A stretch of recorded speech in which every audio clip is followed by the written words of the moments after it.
Hello students, welcome to chemistry room. तो हमने last lecture में कोलिजन थ्योरी डिस्कस किया था। अब हम लोग इस लेक्चर में डिस्कस करने वाले हैं मैकेनिज्म ऑफ ए रिएक्शन। ठीक है, तो यहाँ पर देखो क्या लिख रखा है, on the basis of mechanism we have two types of reaction. Mechanism के बिहाफ पर हमने दो टाइप ऑफ रिएक्शन को डिवाइड किया था। एक है elementary reaction, one step reaction या सिंगल स्टेप रिएक्शन। ठीक है, ये फर्स्ट पार्ट है। और सेकंड है आपका कॉम्प्लेक्स रिएक्शन। आपको याद करो मॉलिक्यूलरिटी में मैंने वन स्टेप रिएक्शन पर का यूज किया था। मैंने बोला था मॉलिक्यूलरिटी तभी डिफाइन होगा जब हमें एलिमेंट्री रिएक्शन दे रखा होगा, वन स्टेप रिएक्शन दे रखा होगा। ठीक है, तो सबसे पहला पार्ट जो आ जाता है वो आता है सिंपल एलिमेंट्री या फिर सिंगल स्टेप रिएक्शन। ठीक है, अब देखो इस केस में इंटरमीडिएट का फॉर्मेशन नहीं होता है। एक रिएक्टेंट होता है और एक प्रोडक्ट होता है। रिएक्टेंट एनर्जी गेन करेगा, थ्रेशोल्ड एनर्जी क्रॉस करेगा और प्रोडक्ट बनाएगा। ठीक है, और ये जो एनर्जी जो डिफरेंस होता है इसको हम लोग क्या बोलते हैं, एक्टिवेशन एनर्जी। और फिर प्रोडक्ट का इसमें फॉर्मेशन कर जाएगा। ठीक है, और इसमें किसी भी इंटरमीडिएट का रिक्वायरमेंट नहीं है, मतलब बीच में कोई प्रोडक्ट नहीं बनेगा, रिएक्टेंट डायरेक्टली प्रोडक्ट बनाएगा। ठीक है, तो रिएक्टेंट से प्रोडक्ट जो होगा केवल क्योंकि एक ही स्टेप है तो यही तो रेट डिटरमाइनिंग स्टेप हो जाएगा, क्योंकि स्टेप एक ही है ना। और भी स्टेप होता तब तो हम लोग कहीं पर बोलते स्लो स्टेप जो होता है रेट डिटरमाइनिंग स्टेप होता है। यहाँ पर तो ये फंडा नहीं लगा सकते क्योंकि यहाँ पर स्टेप एक ही है। तो इस केस में मॉलिक्यूलरिटी क्या हो जाएगा, वन, और रेट हम लोग इसको क्या लिख सकते हैं, मैंने बोला था ना ऑर्डर और मॉलिक्यूलरिटी सेम होता है एलिमेंट्री रिएक्शन के लिए। तो हम लोग इसको लिख सकते हैं रेट इक्वल टू के ए टू द पावर 1। इसका ऑर्डर भी क्या हो जाएगा, 1। क्लियर है। एक और रिएक्शन देखो, मान लो ए और बी बना रहा है प्रोडक्ट। ठीक है, रेट डिटरमाइनिंग स्टेप क्योंकि एक ही स्टेप है तो यही होना है। अब इसमें मॉलिक्यूलरिटी कितना हो जाएगा, 2। देखो दो रिएक्टेंट है ना, अब रेट क्या हो जाएगा, ए टू द पावर 1 और बी टू द पावर 1। ठीक है, तो इसमें हम लोग बोल सकते हैं ऑर्डर भी क्या हो जाएगा, ऑर्डर इक्वल टू क्या हो जाएगा, 2, क्योंकि मॉलिक्यूलरिटी 2 है। उसी तरह 2a से प्रोडक्ट बन रहा तो रेट इक्वल टू क्या हो जाएगा, के ए स्क्वायर। यहाँ पर भी ऑर्डर 2 हो जाएगा और मॉलिक्यूलरिटी 2 हो जाएगा। ठीक है, वहीं a प्लस 2b की बात करें तो यहाँ प्रोडक्ट मान लो p बन रहा है और इसमें मॉलिक्यूलरिटी क्या हो जाएगा, 2 प्लस 1, ये कितना हो जाएगा, 3 मॉलिक्यूलरिटी। वहीं ऑर्डर की बात करें तो ऑर्डर क्या हो जाएगा, रेट यहाँ पर से क्या लिखोगे, रेट इक्वल टू आप लिखोगे ए टू द पावर 1 और b टू द पावर 2। तो यहाँ पर ऑर्डर क्या हो जाएगा, ऑर्डर हो जाएगा 3। क्या सिंपल बात है। बट वहीं मैंने एक चीज और डिफाइन किया था, मॉलिक्यूलरिटी मैक्सिमम कितना हो सकता है, 3 को एक्सीड नहीं कर सकता। अगर 3 को एक्सीड कर रहा पक्का बात है वो कॉम्प्लेक्स रिएक्शन है, वो एलिमेंट्री रिएक्शन नहीं है। तो इसी चीज को देखो फिर से लिखा हुआ, in somewhere looks molecularity more than 3-4, है ना, 3-4 ज्यादा आ जाए देन रिएक्शन क्या हो जाएगा, पक्का बात है कॉम्प्लेक्स रिएक्शन। अब मतलब हम लोग कॉम्प्लेक्स रिएक्शन देखने वाले हैं। ठीक है, देखते हैं कॉम्प्लेक्स रिएक्शन किसको बोलेंगे। तो चलो कॉम्प्लेक्स रिएक्शन स्टार्ट करते हैं। कॉम्प्लेक्स रिएक्शन किसको बोलेंगे, जो मल्टी स्टेप होगा।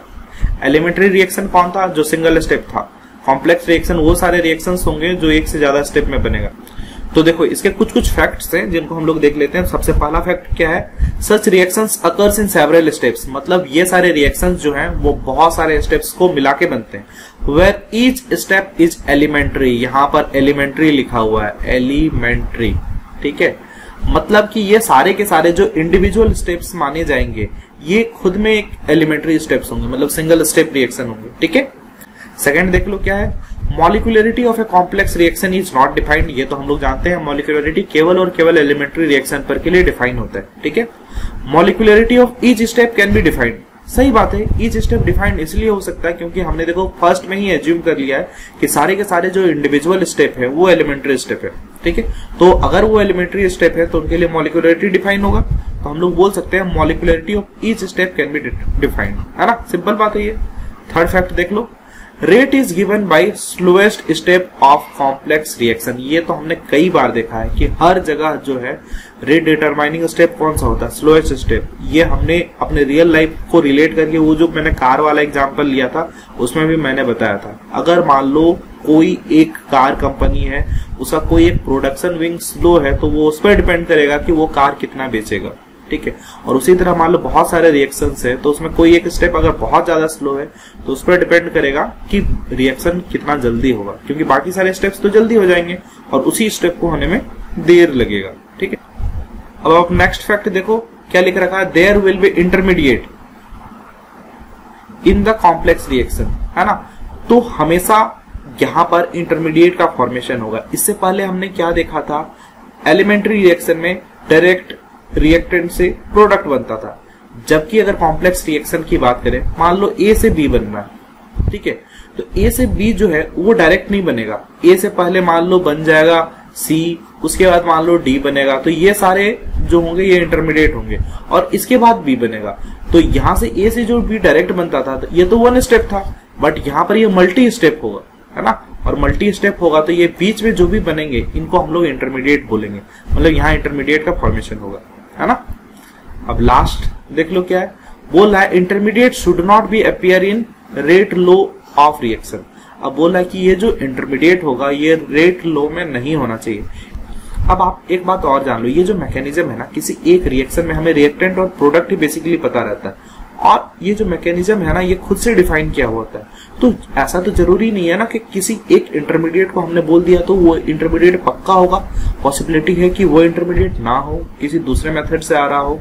इसलिए मैकेनिज्म कई बार एक से ज्यादा तरह पर का भी डिफाइन होता है। तो याद रखना, कभी भी रेट लो अगर लिख रहे होंगे तो उस केस में या तो हम रिएक्टेंट को शामिल कर सकते हैं या प्रोडक्ट को, कभी भी हम लोग इंटरमीडिएट को उसमें शामिल नहीं करेंगे, ठीक है। देखो इस फिगर में आपको कॉम्प्लेक्स रिएक्शन पर का एक ग्राफ दिया हुआ है ना, इसको जरा ध्यान से देखो। तो इससे पहले वाला जो रिएक्शन याद करो, हमने जो एलिमेंट्री रिएक्शन देखा था उसमें रिएक्टेंट था और प्रोडक्ट था, ठीक है, बीच में कहीं कोई इंटरमीडिएट का फॉर्मेशन नहीं हो रहा था। बट यहां पर क्या है, रिएक्टेंट क्या करेगा, सबसे पहले इसको हम लोग सफिशिएंट एक्टिवेशन एनर्जी देंगे ताकि ये ट्रांजिशन स्टेट 1 को क्रॉस करे। मतलब ये जो हाईएस्ट पीक है ना, ये क्या होगा, थ्रेशोल्ड एनर्जी होगा। तो थ्रेशोल्ड एनर्जी को क्रॉस करेगा तो पहले ये ए बनाएगा, ठीक है, उसके लिए हम लोग सफिशिएंट एक्टिवेशन एनर्जी सप्लाई करेंगे। देखो ये बड़ा सा हाइट एक्टिवेशन एनर्जी नजर आ रहा ना, तो देखो इसको मैंने लिख दिया EA1, एक्टिवेशन एनर्जी 1 है, और इसने बनाया क्या, ए। सबसे पहले रिएक्टेंट ने बनाया ए, ठीक है। अब यहाँ पर रिएक्शन खत्म नहीं हुआ, अब रिएक्शन आगे जाएगा। अब रिएक्शन क्या आगे जाएगा, ये फिर से हमें एक्टिवेशन एनर्जी सप्लाई करना पड़ेगा जो कि होगा EA2, ठीक है। अब EA2 और ये बीच वाला जो थ्रेशोल्ड एनर्जी है इसको मैंने बोल दिया ट्रांजिशन स्टेट 2। अब उसके बाद फिर ये क्या करेगा, मान लो एक और प्रोडक्ट बना रहा है जो कि बना रहा है बी। अब हो सकता है रिएक्शन यहाँ स्टॉप हो जाए, बट यहाँ पर इस फिगर में क्या कर रहा है, रिएक्शन को स्टॉप नहीं कर रहा, यहाँ पर बोल रहा कि रिएक्शन और भी आगे जाएगा, है ना। हमने और भी एक्टिवेशन एनर्जी लगाया EA3 जो कि ट्रांजिशन स्टेट 3 से क्रॉस किया और फाइनली यहाँ पर जाके प्रोडक्ट बन रहा है, P स्टैंड्स फॉर प्रोडक्ट। अब यहाँ पर आपने क्या देखा कि बीच में 2 और प्रोडक्ट बन चुका है, बीच में 2 और प्रोडक्ट, एक्चुअली इनको हमने बोला है इंटरमीडिएट क्योंकि ये रिएक्शन करने के बीच में है, ठीक है। अब हमें क्या दिखेगा, हमें दिखेगा रिएक्टेंट से प्रोडक्ट का फॉर्मेशन हुआ, बट ये एक पाथवे फॉलो कर रहा है। देखो ये सारा का सारा, ये एक एलिमेंट्री स्टेप है, ये एक एलिमेंट्री स्टेप है और ये एक एलिमेंट्री स्टेप है, मतलब 3 एलिमेंट्री स्टेप को मिला के ये कंप्लीट रिएक्शन हो रहा है। और इसमें हमारे पास ए और बी क्या है, 2 इंटरमीडिएट का फॉर्मेशन हो रहा है, ठीक है। अब कई बार सवाल आता है, अच्छा एक बात बताओ, अगर ये 3 स्टेप में हो रहा तो सबसे स्लोएस्ट स्टेप कौन होगा। अच्छा एक बात बताओ, स्लोएस्ट स्टेप मतलब धीरे धीरे ना, तो सोचो जहां पर एनर्जी ज्यादा लगेगा, है ना, एक्टिवेशन एनर्जी याद करो, जहां पर ज्यादा लगेगा वहां पर क्या होगा, कम नंबर ऑफ मॉलिक्यूल्स उस बैरियर को क्रॉस कर पाएंगे ना। तो यहाँ पर देखो, यहाँ पर तुम्हें एक्टिवेशन एनर्जी सबसे ज्यादा दिख रहा, EA1 का हाइट सबसे ज्यादा, तो याद रखना जिसका हाइट सबसे ज्यादा होगा वो सबसे स्लो स्टेप होगा, और वहीं जिसका हाइट सबसे कम होगा, सबसे कम होने का मतलब क्या है, वहां पर मैक्सिमम नंबर ऑफ मॉलिक्यूल्स तुरंत क्रॉस कर जाएंगे, तो ये वाला जो स्टेप होगा वो सबसे फास्ट होगा। आई रिपीट, जो हाइट आपको सबसे ज्यादा दिखेगा वो आपका स्लोएस्ट स्टेप होगा, और जो पिक आपको सबसे कम दिखेगा वो आपका फास्टेस्ट स्टेप होगा, क्योंकि उस एनर्जी बैरियर को maximum number of molecules cross कर पाएंगे। वहीं अगर हाइट बहुत ज्यादा होगा तो वहां पर minimum number of molecules cross कर पाएंगे, तो वो स्लोएस्ट स्टेप होगा। Is it okay? कई बार ये भी सवाल पूछता है, आप ध्यान रखना। तो देखो इस फिगर को ध्यान से देखो, तो ये क्या लिख रखा है, देखो R से A बन रहा, ये स्टेप 1 है, फिर A से है B बन रहा, ये स्टेप 2 है, और B से फिर P बन रहा, ये स्टेप 3 है ना। स्टेप 1 को स्लोएस्ट लिख रखा क्योंकि आपको नजर आ रहा है मैक्सिमम एक्टिवेशन एनर्जी यही है, ठीक है। उसके बाद स्टेप 2 को ये फास्टेस्ट लिख रहा है क्योंकि मिनिमम एक्टिवेशन एनर्जी ये है, और स्टेप 3 के बारे में ये कुछ भी नहीं लिख रहा क्योंकि ये इंटरमीडिएट है। अब इन सबको अगर मिलाओगे तो देखो A कैंसिल, B कैंसिल, यहाँ पर रिएक्टेंट से प्रोडक्ट का फॉर्मेशन हो रहा है। Is it okay? अब देखो इसमें प्रॉब्लम कैसे पूछे जाते हैं। मान लो एक सवाल दे रखा है 2A + 3B गिव्स A2B3, ठीक है। इसका मैकेनिज्म भी आपको दिया हुआ है। सबसे पहले ए और बी आपस में मिलके ए बी बनाता है ना। इसका रिएक्शन रेट कांस्टेंट मान लो K1 है, ठीक है। तो इस स्टेप 1 के बारे में बोल रखा है, ये स्लो है। अब जो स्लो होता है आपको पता है वही रेट डिटरमाइनिंग स्टेप होता है, RDS, ठीक है।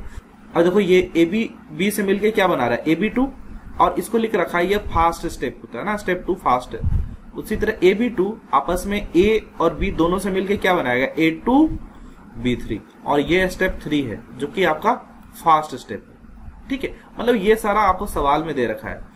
तो आपसे पूछ रहा कि रेट लॉ क्या होगा, तो रेट लॉ के बारे में आपको मैंने बताया था। रेट लॉ डिसाइड कौन करेगा, स्लोएस्ट स्टेप। तो यहाँ स्लोएस्ट स्टेप कौन है, फर्स्ट वाला। तो फर्स्ट वाले में रिएक्टेंट क्या है, ए और बी। तो रेट लॉ हम लोग लिख सकते हैं, क्योंकि हर एक स्टेप मैंने बताया था एलिमेंट्री स्टेप है। तो एलिमेंट्री स्टेप में मॉलिक्यूलरिटी और ऑर्डर दोनों एक ही होता है। तो हम लोग इसको लिख सकते हैं इक्वल टू KAB, और इसका पावर क्या होगा, 1 1। तो ऑर्डर देखो 1 और 1 मिलके क्या हो गया, 2, ओवरऑल ऑर्डर आ गया। चलो ये तो सिंपल था, बट नेक्स्ट वाला थोड़ा सा प्रॉब्लमेटिक होगा। अब जरा यहाँ पर कंसंट्रेट करना। मान लो एक और रिएक्शन है 2A + 3B गिव्स A2B3। ये मेन रिएक्शन है, ये ओरिजिनल रिएक्शन है। अब दे रखा है इसका मैकेनिज्म, देखो मैकेनिज्म यहाँ क्या दे रखा है, स्टेप 1 में दे रखा है A और B आपस में मिलकर AB बना रहा है ना। रेट कांस्टेंट इसका K1 है, और AB + B है ना, रेट कांस्टेंट K2 बना रहा है AB2। अब ये सेकेंड वाला जो स्टेप है इसको इसने स्लो लिख रखा है ना। और ये पहला स्टेप जो है ये फास्ट है, वहीं स्टेप 3 जो है AB2 A और B के साथ मिलके A2B3 बना रहा, रेट कांस्टेंट इसका K3 है, और ये भी फास्ट स्टेप है, ठीक है। अब ध्यान रखना यहाँ पर सेकेंड वाला स्टेप स्लो है। देखो प्रॉब्लम कहां पर आएगी उस बात को समझना है ना। Find the rate law order and rate constant of the reaction. तो इसके लिए आपको एक बात तो हमेशा पता है कि रेट ऑफ रिएक्शन हमेशा स्लो स्टेप बताएगा। तो इसके लिए अगर आप लिखना चाहोगे तो क्या लिखोगे, rate equal to K2 AB and B। अब जरा यहाँ ध्यान दो, ये स्लो स्टेप में आपने रिएक्टेंट क्या देखा है, AB और B। चलो इसके फॉर्म में आपने लिख तो दिया, यहाँ पर आप क्या करोगे, ऑर्डर 1, यहाँ पर ऑर्डर 1। बट आप एक कॉन्सेप्ट याद करो, मैंने लिखा है कि रेट लो वाले एक्सप्रेशन में कभी भी इंटरमीडिएट नहीं होने चाहिए। अभी देखो यहाँ पर AB क्या है बच्चा, AB इंटरमीडिएट ही तो है। देखो जो भी चीज मेन रिएक्शन में, ओरिजिनल रिएक्शन में आपको नजर नहीं आएगा वो इंटरमीडिएट है, और इंटरमीडिएट को आपको मेन रिएक्शन में नहीं रखना है, आप हमेशा ध्यान रखना, ठीक है। इंटरमीडिएट को कभी भी आप रेट लो वाले एक्सप्रेशन में नहीं लिख सकते, आपको उसको रिमूव करना पड़ेगा। तो देखो यही बात लिखा है, AB जो है वो इंटरमीडिएट है ना। नॉट गिवन इन रिएक्टेंट और प्रोडक्ट, ना ही रिएक्टेंट है और ना ही प्रोडक्ट है इन ओरिजिनल रिएक्शन में। ये हमने अभी देख लिया था ना। अगर ऐसा कंडीशन आएगा तो हम लोग को ध्यान रखना है क्या करना है ना। हमें क्या करना पड़ेगा, केवल यही तरीका होगा जिससे हम लोग क्या करेंगे, ऑर्डर डिफाइन कर सकते हैं। Find the step in which only intermediate, केवल इंटरमीडिएट, रिएक्टेंट एंड प्रोडक्ट है ना, ये सारे होने चाहिए, इज ऑब्जर्व।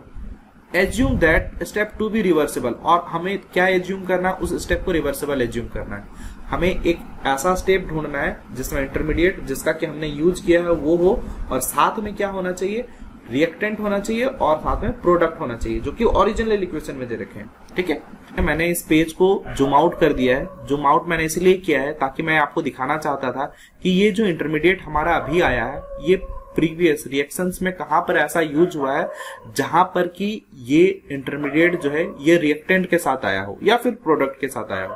तो देखो यहाँ पर ये AB जो है, इस स्टेप 1 को गौर करो आप, यहाँ पर AB आपको नजर आ रहा है, ठीक है। AB यहाँ पर इंटरमीडिएट बना हुआ है जो कि A और B के साथ आया है, और A और B देखो यहाँ पर जो ओरिजिनल रिएक्शन है यहाँ पर रिएक्टेंट है, मतलब हम लोगों को ये फर्स्ट स्टेप लेना है, और फर्स्ट स्टेप को क्या कंसिडर करना है कि ये वाला स्टेप को आपको कंसिडर करना है ये रिवर्सिबल टाइप पर का होगा, ठीक है। अगर आपने कंसिडर कर दिया तो देखो हमने उस स्टेप को फिर से लिखा, A + B है ना, यहाँ पर क्या बन रहा है K1, और मान लो ये बैकवर्ड टाइप पर का है, मैंने ये खुद से एज्यूम कर लिया, और ये मान लो ये K2 है, अच्छा K2 यहाँ पर माना हुआ है तो मैं यहाँ पर K4 मान रहा हूं, K1 K4 और ये AB, ठीक है।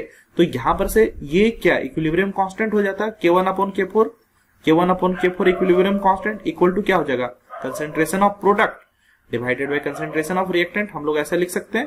और देखो यहां से AB को हम लोग इसके टर्म में लिख सकते हैं, AB ही हमें हटाना है ना, तो AB इक्वल टू हम लोग क्या लिख सकते हैं, K equilibrium constant into A into B into concentration of A into concentration of B.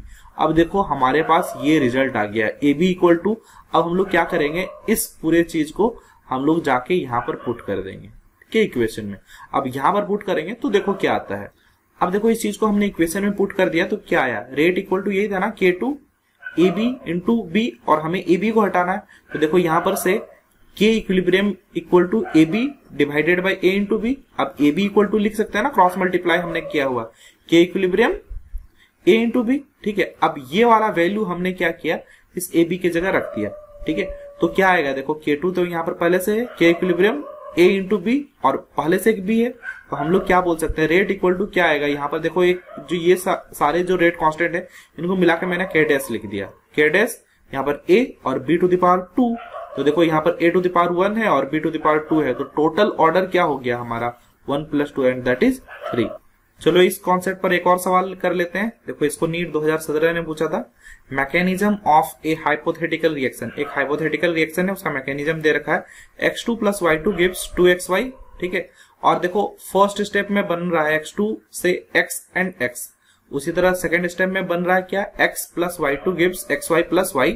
ये इसने दे रखा है, ये स्लो स्टेप है, ये फास्ट स्टेप था, वहीं x + y गिव्स xy ये भी फास्ट दे रखा है। ठीक है, तो आपको पता है ना यहाँ पर रेट डिटरमाइनिंग स्टेप कौन होता है, यही स्लो स्टेप। तो हम लोग यहाँ पर क्या लिखेंगे, रेट हम लोग लिख सकते हैं रेट इक्वल टू के, यहाँ पर क्या लिख सकते हैं x और साथ में क्या आ जाएगा y2।